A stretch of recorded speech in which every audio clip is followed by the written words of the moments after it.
히브리서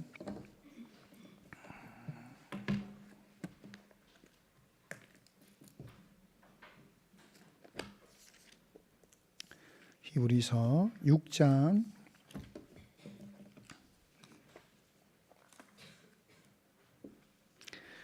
9절에서 12절까지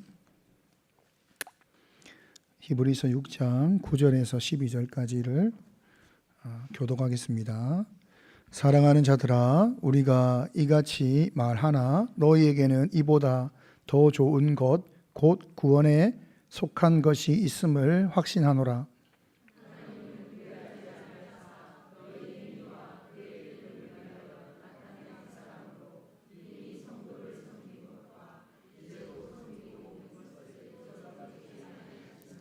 우리가 간절히 원하는 것은 너희가 너희 각 사람이 동일한 부지런함을 나타내어 끝까지 소망의 풍성함에 이르러 게으르지 아니하고 믿음과 오래 참음으로 말미암아 약속들을 기업으로 받는 자들을 본받는 자 되게 하려는 것이니라. 아멘. 히브리서는 누구를 대상으로 쓴 책인가 하면 유대인들 중 그리스도인이 된 사람들, 유대인, 그리스도인, 그들을 대상으로 쓴 책이 히브리서다라고 말할 수 있습니다. 저자가 누구인지 아직까지 밝혀지지 않았고, 바울일 수도 있고 이렇게 있지만 정확히 누구인지 그리고 어떤 시기에 기록된 책인지는 정확히 알 수는 없습니다. 그런데 이 책의 내용을 보게 되면 큰 문제 안에서 이 책이 기록되었다라고 볼 수 있습니다. 유대교의 핍박, 그로 말미암아 유대교와 타협하는 무리가 생겨나기 시작했고, 또 유대교로 돌아가는 사람들이 생겨나기 시작했습니다. 이런 문제 속에서 이 책이 기록된 것입니다. 여러분, 교회의 탄생을 보게 되면 초대교회의 시작은 고난의 시작이었다. 탄생부터 고난의 시작이었다라고 볼 수 있습니다. 사도행전에 보게 되면 베드로와 요한이 신문을 당하지요. 교회의 시작부터 어려움을 당하는 것입니다. 곧이어서 예수님의 제자였던 야고보가 순교를 당합니다. 그리고 베드로도 투옥을 당하게 되고, 이어서 7 집사 중 한 사람인 스데반이 순교를 당하지요. 나중에는 사도가 되었지만 과거에 가장 악명 높았던 사울의 교회를 향한 핍박이 얼마나 강했는지가 성경에 기록되어 있습니다. 바울이 사도가 되어서 선교를 나갔을 때에 유대인들로부터 당하는 수많은 순환들이 성경에 기록되어 있습니다. 교회가 시작부터 계속 고난을 당하는데, 현실에서 이런 고난과 핍박을 직면하게 되면 신앙의 순수함을 계속 지켜나가기가 쉽지가 않습니다. 어느 순간 타협하게 되고, 어느 순간은 돌아가야 되나 포기해야 되나 라고 하는 그런 생각이 들게 되는 것입니다. 그런 유대인 그리스도인을 향해서 이 책을 썼습니다. 이 당시 히브리서 기자가 바라본 유대인 그리스도인의 상태는 믿음이 약해져 있었고, 복음에 대한 헌신이 약해져 있었고, 구원이 희미해져 있었습니다. 그럼 원래 이들이 그런 사람들이었는가? 그렇지 않았다는 것입니다. 그들은 형제에 대해서 늘 사랑을 증명해 온 사람들이었습니다. 고난을 잘 견뎌온 사람들이었습니다. 누가 고난을 당하면 동정하여서 그들을 위로하던 사람들이었습니다. 또한 자신들의 재산을 빼앗기는 것까지도 기꺼이 감수하며 복음의 삶을 살아오던 믿음의 사람들이었습니다. 히브리서 10장 32절에서 35절까지를 합독하겠습니다. 시작. 전날에 너희가 빛을 받은 후에 고난의 큰 싸움을 견디어낸 것을 생각하라.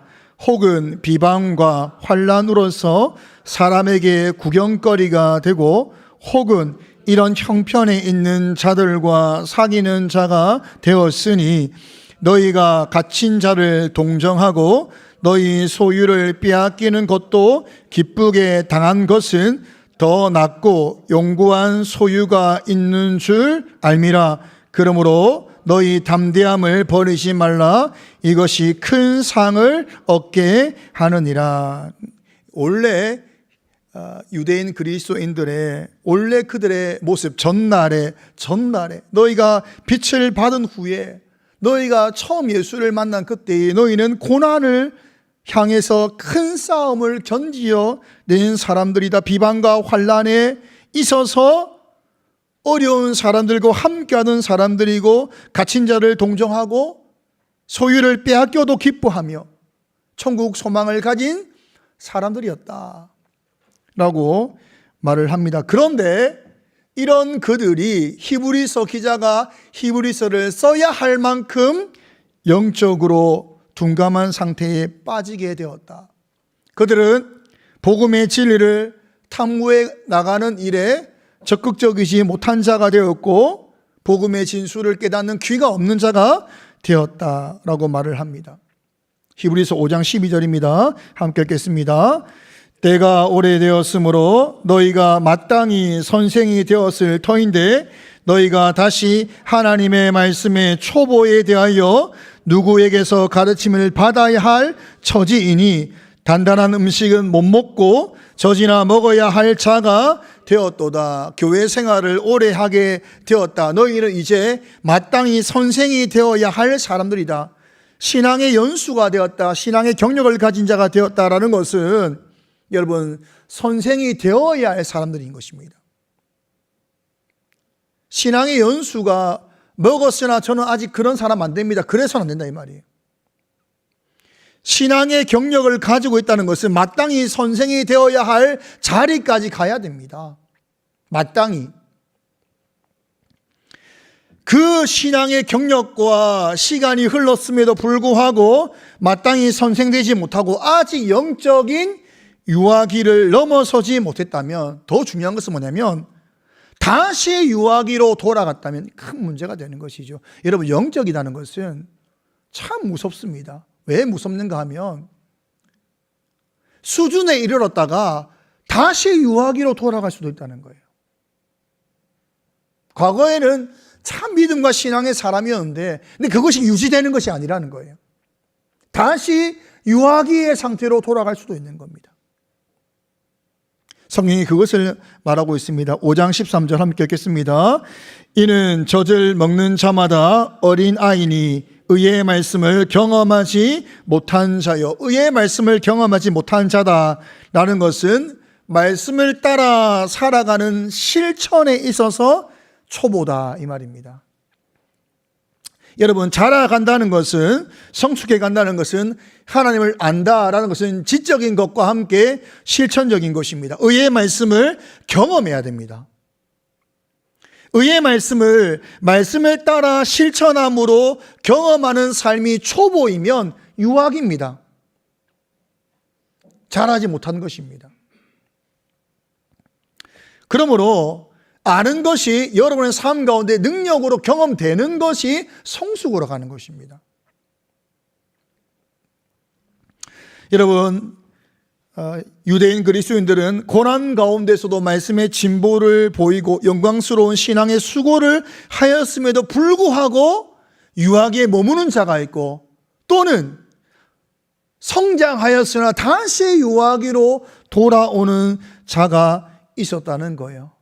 두 가지 큰 문제에 부딪혀서 그런데, 첫 번째는 고난에 대한 두려움이었고, 두 번째는 유대교를 향한 미련이었다. 이렇게 히브리서 기자는 말을 하고 있습니다.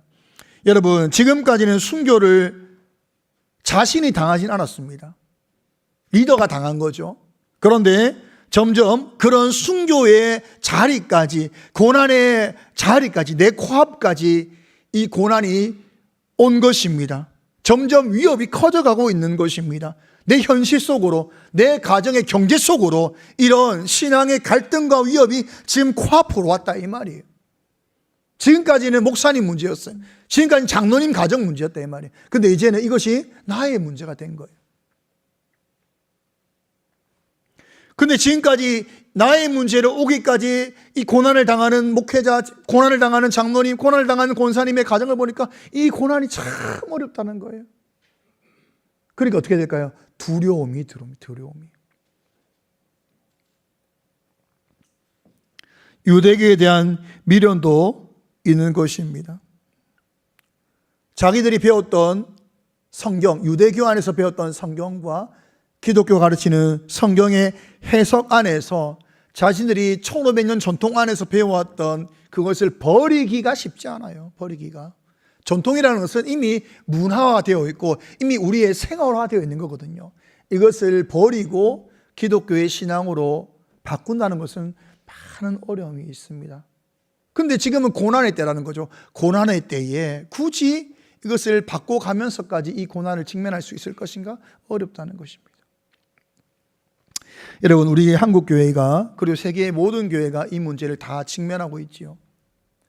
고난에 대해서 점점 우리가 바로 코앞까지 왔지 않습니까? 차별금지법 동성애를 이야기하면서 무너진 유독교회를 봐라, 다 망했다. 지금 믿는 사람의 수가 1%밖에 되지 않는다. 그리고 그 남아있는 교회들은 큰 고난 속에서 지금 힘겨운 신앙의 싸움을 하고 있습니다. 그것을 한국교회가 알고 있기 때문에 우리는 이 고난이 두렵죠. 두려워서 더 큰 소리를 지금 내고 있는 상황입니다.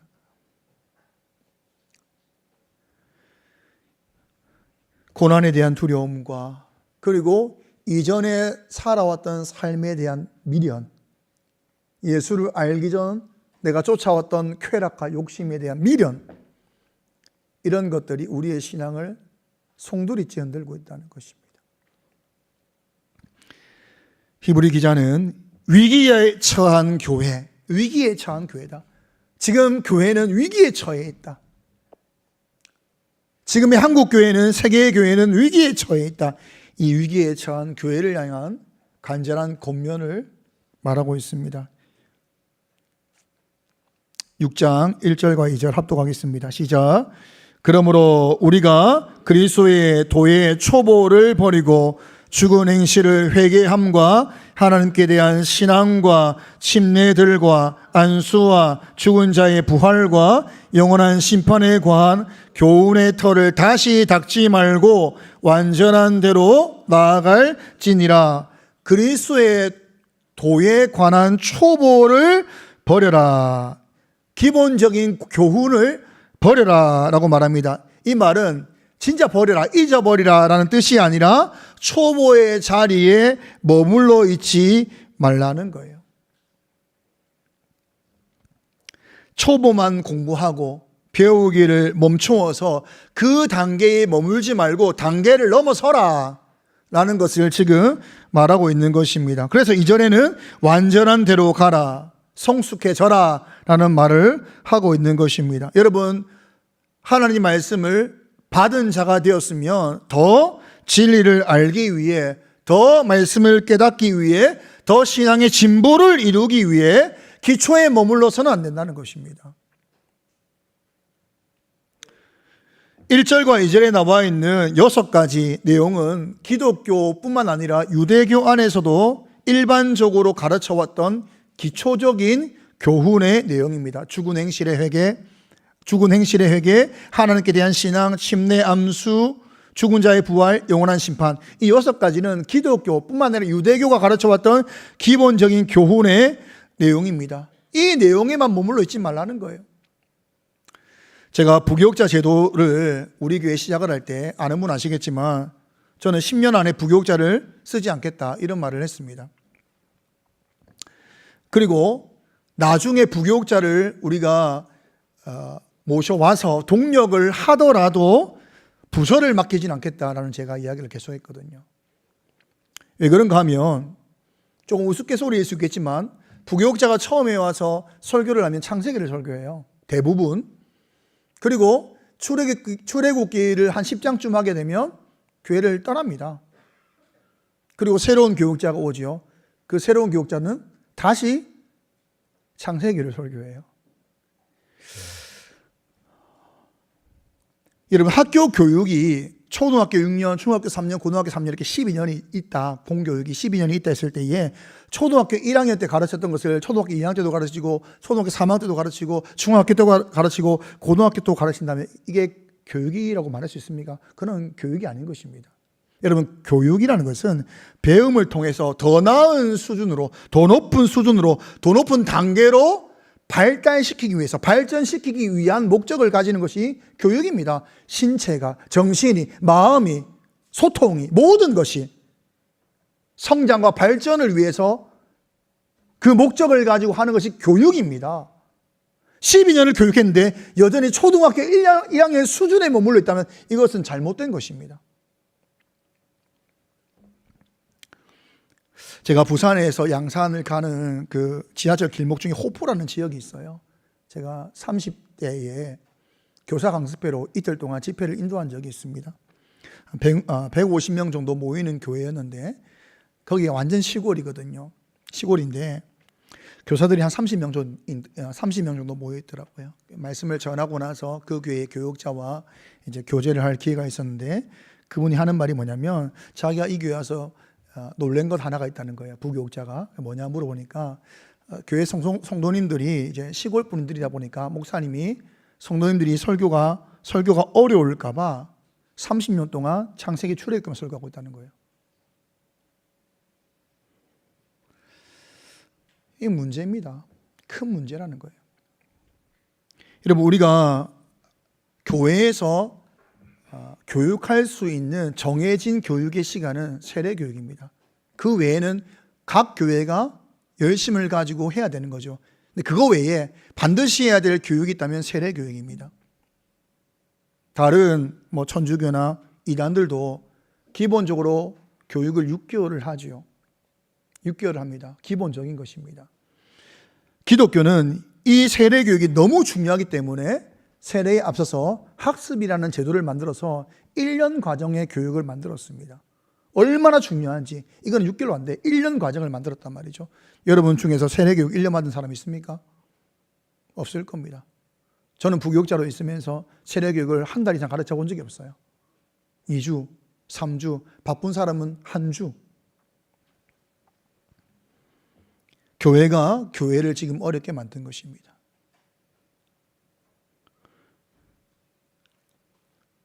위기에 처한 교회, 위기에 처한 성도를 세우고 위기를 극복하려면 유아 상태에 있는 사람을 데리고는 할 수 없습니다.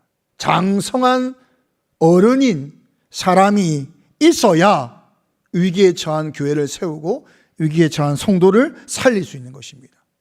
단단한 음식을 먹는 사람이 그 일을 하는 것이지 젖먹이를 데리고는 이 일을 할 수 없는 것입니다. 기본 원리만 되돌이표, 기본 원리만 계속 되돌이표하면서 신앙에 하나님을 아는 것에 발전과 성장을 멈췄다면 히브리서 기자는 무엇으로 온가? 신앙의 침체가 와서 유아의 상태로 머물러 있든지 아니면 다시 유아의 상태로 돌아간다라고 말을 하고 있다는 거예요. 그러므로 여러분, 배우기를 힘써야 됩니다. 아멘이십니까? 배우기를 힘써야 돼요. 배운다는 것은 열심으로 지적인 부분을 배우는 것과 함께 5장 13절 다시 읽겠습니다. 시작. 이는 젖을 먹는 자마다 어린아이니 의의 말씀을 경험하지 못한 자요. 의의 말씀을 경험해야 됩니다. 말씀을 가지고 실천함으로 말미암아 초보의 단계에서 넘어서야 되는 것입니다. 오늘 말씀을 들었다면 이 말씀을 가지고 어떻게 살 것인가? 이 말씀을 가지고 어떻게 실천할 것인가? 어떻게 적용할 것인가? 이것을 가지고 어떻게 기도할 것인가? 이것을 가지고 내 가정과 교회와 하나님 나라와 동역자들과 함께 어떻게 이 말씀을 동역해 나갈 것인가로 여러분 가야 됩니다. 말씀이 계속해서 하나님이 역사할 수 있는 모든 통로를 여러분 다 말씀으로 열어놓으셔야 돼요. 어떻게 실천할 것인가? 어떻게 기도할 것인가? 어떻게 적용할 것인가? 통로를 열어놔야 하나님이 일을 하시죠. 받은 말씀을 가지고 여러분의 하나님께서 여러분의 삶 가운데 역사할 수 있는 통로를 여세요. 여셔야 돼요. 여셔야 하나님이 일하시죠. 초보에서 벗어나야 되는 것입니다. 아는 것과 실천하는 것이 초보를 벗어나서 장성한 분량에 이르는 것입니다. 교회가 아까 장로님 기도하는 가운데 지금 위기죠. 더 큰 위기를 만날 수 있습니다. 여러분, 더 큰 위기를 만날 수 있어요. 동성애 차별금지법만 문제겠습니까? 그 법이 통과가 안 된다는 보장도 없지요. 여러 가지 문제를 만날 것인데 그때의 위기에 직면했을 때 교회가 해결할 수 있는 방법이 뭘까요? 싸우는 것일까요? 그렇지 않습니다. 장성한 믿음의 사람들이 교회에 있는 것입니다.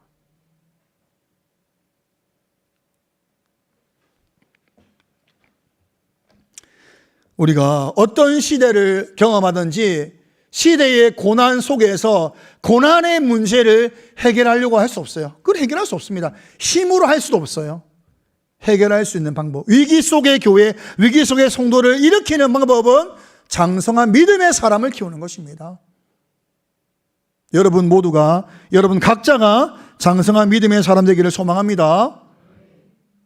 저 목사님 대주겠지, 우리 권사님 장로님 대주겠지. 아니, 여러분 신앙의 연수가 되는 것은 가르칠 선생의 자리에 마땅히 가야 되는 것입니다. 마땅히. 교회를 향한 문제 해결, 두 번째가 6장 9절부터 12절이 나와 있는데 9절과 10절을 함께 읽겠습니다. 시작. 사랑하는 자들아, 우리가 이같이 말하나 너희에게는 이보다 더 좋은 것 곧 구원에 속한 것이 있음을 확신하노라. 하나님은 불의하지 아니하사 너희 행위와 그의 이름을 위하여 나타낸 사랑으로 이미 성도를 섬긴 것과 이제도 섬기고 있는 것을 잊어버리지 아니하시느니라. 위기 속의 교회이고 위기 속의 성도이지만 소망이 있다. 우리의 소망이 있다. 그것이 뭐냐 하면 하나님이 불의하지 않는 것이 소망이다. 이래 말합니다. 하나님이 불의하지 않기 때문에 우리가 지난날에 참 힘든 시기에도 불구하고 행위가 있었지 않느냐. 아까 우리 10장 읽었던 것처럼 고난을 견뎌왔지 않느냐, 동정했지 않느냐, 갇힌 자를 위로했지 않느냐, 재산을 다 빼앗기더라도 그래도 그 교회에 머물러서 신앙의 삶을 살아갔지 않느냐. 지금은 연약해졌지만 과거에 그래도 그렇게 살려고 했지 않느냐. 하나님이 불의하지 아니하시니 그때 지난날에 우리의 수고와 우리의 행위를 기억하사 우리를 구원하실 것이다. 히브리서 기자의 가장 큰 소망은 뭐냐면 지난날에 우리의 행위를 하나님이 아시니 우리를 다시금 구원해 주실 거다라고 하는 것이 그의 소망이었습니다. 여러분, 우리가 이런 소망이 사실 이런 소망으로 사는 것이죠. 우리가 때로는 연약해져도 그래도 우리의 마음을 아시고 우리의 중심을 아시고 우리의 두려움을 아시고 그래도 우리의 열심을 아신 하나님께서 우리를 구원해 주실 거다라고 하는 것이 우리의 소망이죠. 그런데 기자는 여기서 멈추지 않고 유대교 그리스도인들에게 강력한 권면을 합니다. 강력한 권면. 11절 함께 읽겠습니다. 시작. 우리가 간절히 원하는 것은 너희 각 사람이 동일한 부지런함을 나타내어 끝까지 소망의 풍성함에 이르러. 내 간절히 바라는 것이 있다. 간절히 원하는 것이 있다. 너희 각 사람이 동일한 부지런함을 나타내어서 끝까지 소망의 풍성함에 이르는 것이다. 동일한 부지런함은 사실 조금 더 좋은 해석은 동일한 열심이라는 단어가 더 맞는 단어예요. 동일한 열심이라는 해석이 좋습니다. 동일한 열심, 지금까지 보여주었던 그 열심을 계속 유지해 나가라. 과거에 가졌던 그 열심, 고난을 견뎌내고 동정하고 위로하고 싸웠던 그 열심을, 그 동일한 열심을 계속 유지하라. 너희들이 동일한 열심을 계속 유지하는 것이 교회의 소망이 된다 라고 말을 하고 있는 것입니다. 여러분, 열심이라고 하니까 딱 떠오르는 사람이 있죠. 지난주 설교했던 누구죠? 엘리야가 열심이라는 단어를 생각할 때 떠오르지 않습니까? 그 별명이 뭐였습니까? 하나님 여호와께 열심히 유별한 사람, 저는 하나님을 향해서는 내가 열심히 유별한 사람입니다 라는 것이 엘리야였지 않습니까? 여러분, 엘리야 다음 선지자가 누구죠? 엘리사입니다. 엘리사와 엘리야의 이야기가 참 흥미롭습니다. 엘리사가 엘리야의 갑절의 능력을 받았지요. 우리가 잘 알고 있습니다.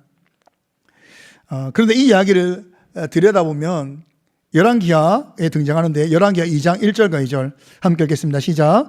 여호와께서 해오리 바람으로 엘리야를 하늘로 올리고자 하실 때에 엘리야가 엘리사에게 더불어 길갈에서 나가더니 엘리야가 엘리사에게 이르되 청하건대 너는 여기 머물라, 여호와께서 나를 베델로 보내시느니라 하니 엘리사가 이르되 여호와께서 살아계심과 당신의 영혼이 살아있음을 두고 맹세하노니 내가 당신을 떠나지 아니하겠나이다 하는지라. 이에 두 사람이 베델로 내려가니, 하나님께서 엘리야를 들어 올리시겠다라고 해서 하는데, 그래서 이제 엘리야가 이제 길갈을 지나 베델을 지나 가려고 하는데 엘리사 보고 머물라 하는데 엘리사가 머물지 않는다. 저는 따라가겠습니다. 이렇게 3번을 따라가지요. 2장 9절입니다. 함께 읽겠습니다. 건너매 엘리야가 엘리사에게 이르되 나를 내게서 데려감을 당하기 전에 내가 내게 어떻게 할지를 구하라.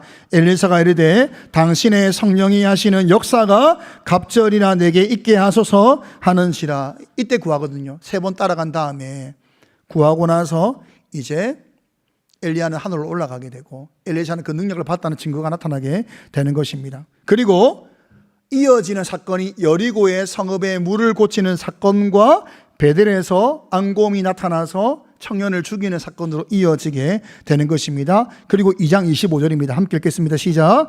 엘리사가 거기서부터 갈멜산으로 가고 거기에서 사마리아로 돌아왔더라. 다음 관계 보여주세요.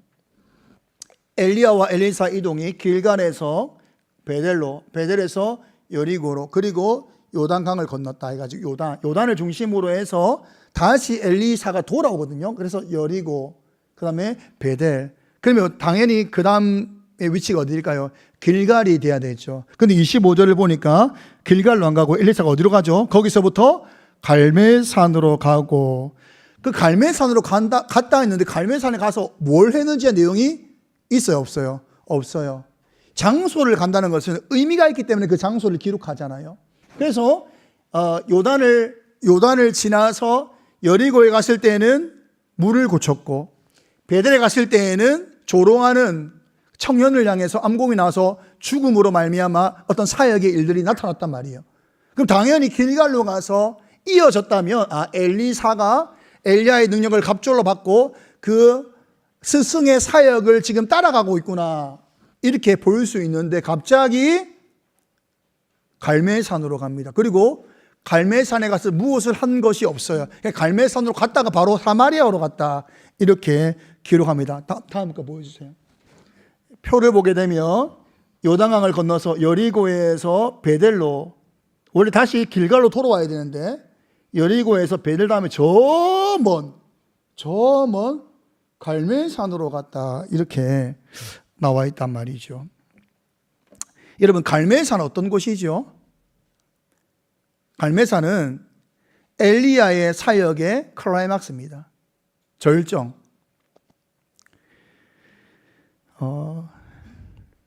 갈멜산은 완전히 소망 없는 이스라엘을 향해서 여호와를 향한 열심히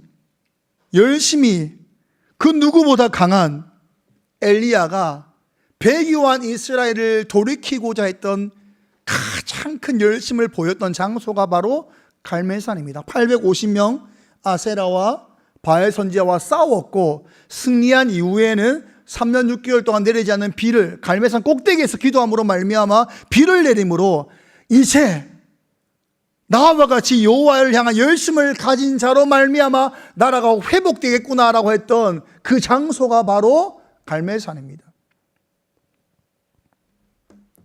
여러분, 엘리사는 스승보다 더 나은 갑절의 능력을 하나님께 구했습니다. 그리고 그 갑절의 능력을 받았습니다. 그러면 그 능력으로 사는 것입니까? 그 능력으로 끝나는 거예요? 그렇지 않았다는 거예요. 엘리사가 하나님으로부터 엘리야의 갑절의 능력을 받았으나 그것으로 끝나는 것이 아니라 그가 스스로 해야 할 것이 있었다는 거예요. 그가 스스로. 그게 뭐냐면 그의 스승인 엘리야의 열심을 본받는 것이다 이 말이에요. 오늘 히브리서로 따지면 동일한 열심을 가지고자 했다 이 말이에요. 엘리사가 볼 때에 엘리야가 그 배교한 이스라엘을 향해서 그 사역을 완수하기까지 가장 큰, 가장 중요한 하나님 능력을 주셨죠. 그와 함께 가장 중요한 것이 무엇인가 하면 여호와를 향한 엘리야의 열심이었다 이 말이죠. 엘리사가 갑절의 능력을 받았으나 또한 그가 가지고자 원했던 것이 뭐냐? 그의 스승이 가졌던 여호와를 향한 열심이었다는 거예요.